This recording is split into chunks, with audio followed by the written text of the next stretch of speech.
Hello বন্ধুরা, আসসালামু আলাইকুম। পাপড়ি মাশরুম অ্যান্ড অ্যাগ্রো ফার্মের পক্ষ থেকে সবাইকে শুভেচ্ছা। আশা করি সবাই ভালো আছেন। একজন শ্রদ্ধেয় নতুন চাষি জানতে চেয়েছেন যে মাশরুম চাষ করতে হলে পানি স্প্রে কি প্রতিদিন করতে হয়? তাহলে বেড়াতে যাবে কি করে? তার প্রশ্নের উত্তর হলো মাশরুম চাষে অবশ্যই আপনাকে প্রতিদিন পানি স্প্রে করতে হবে এবং সিজন অনুযায়ী ধরন, আবহাওয়া অনুযায়ী ধরন আপনাকে জানতে হবে।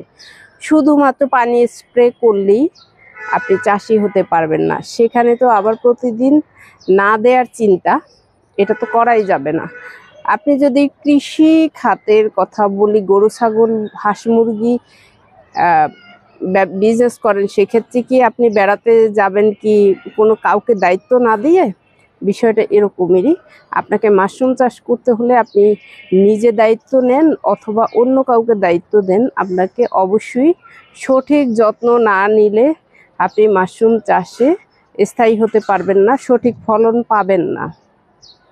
কারণ অন্য সব কৃষি পণ্যের সাথে মাশরুমটা কিন্তু এক না, সম্পূর্ণ ভিন্ন এবং সঠিকভাবে জেনে করতে হয়, সঠিক নিয়মে করতে হয়। যদি আপনি জেনে বুঝে না করেন, সঠিক নিয়মে না করেন, সেক্ষেত্রে আপনি মাশরুম চাষে স্থায়ী হতে পারবেন তো নাই, কিন্তু আপনি ভুল ধারণা হবে এই মাশরুম চাষে হয়তো কোনো লাভজনক ব্যবসা না। আশা করি আপনার প্রশ্নের উত্তরটা ক্লিয়ার বুঝতে পেরেছেন যে শুধুমাত্র পানি স্প্রে না, সিজন এবং আবহাওয়ার উপরে নির্ভর করে স্প্রের ধরন জানতে হবে এবং মানতে হবে, তাহলেই আপনি মাশরুম চাষ করতে পারবেন। ভালো থাকুন, সুস্থ থাকুন এবং নিজ ঘরে ঘরে মাশরুম চাষ করে নিজের পুষ্টির চাহিদা মিটিয়ে তুলুন। ভালো থাকুন।